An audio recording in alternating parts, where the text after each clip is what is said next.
فلسطین پر کیے جانے والے ظلم کو سمجھنے کے لیے ہمیں اس کا پس منظر جاننا بہت ضروری ہے۔ خلافت عثمانیہ کے زوال کے بعد 20ویں صدی میں مسلمانوں کو کافی حد تک زخم دیے گئے، اور اس صدی کا سب سے بڑا زخم سرزمین فلسطین پر یہودیوں کا غاصبانہ قبضہ اور نام نہاد اسرائیلی مملکت کا قیام ہے، اور یہودیوں کے ظلم آج بھی فلسطین پر جاری ہیں۔ تقریباً 100 سال کے طویل عرصے کے بعد بھی ہم سرزمین فلسطین اور قبلہ اول کو یہودیوں کے ناپاک وجود سے آزاد کروانے میں کامیاب نہیں ہو سکے۔ اسرائیل کا وجود تمام غیر مسلم ممالک کی باہمی سازش کا نتیجہ ہے۔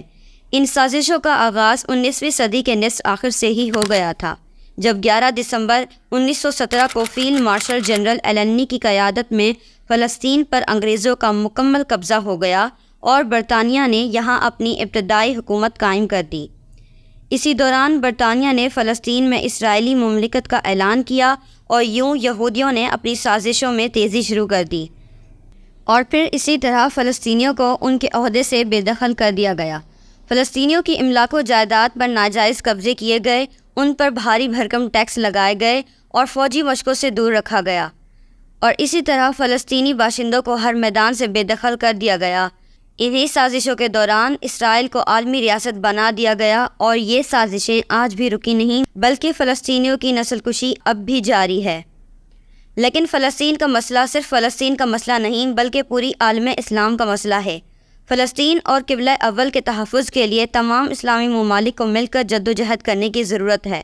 اس مسئلے کا واحد حل یہی ہے، اس ملک کو اس کے اصلی وارثین یعنی فلسطینی عوام کے حوالے کر دیا جائے، اور انہیں یہاں ہر قسم کی آزادی حاصل ہو۔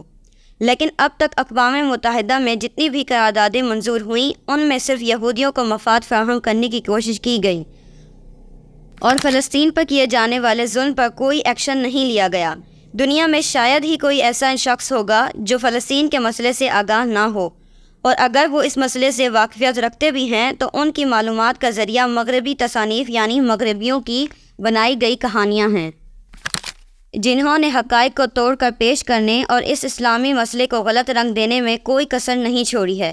اور آج سب سے زیادہ خطرناک ہتھیار یہ سوشل میڈیا ہے، جو اسلام اور مسلم مسائل کے بارے میں عام انسان کے ذہن میں شکوک و شبہات پیدا کرنے کا کوئی بھی موقع ہاتھ سے نہیں جانے دیتے، اور اسی طرح اصلی مسائل کا رخ سامنے نہیں دیا جاتا۔ لہٰذا ضروری ہے کہ ان مسائل کو سمجھنے کے لیے مسلم تصانیف کو پڑھا جائے۔ آج کی ویڈیو اچھی لگی ہو تو اسے لائک ضرور کریں اور کمنٹ میں ضرور بتائیں۔ Thank you.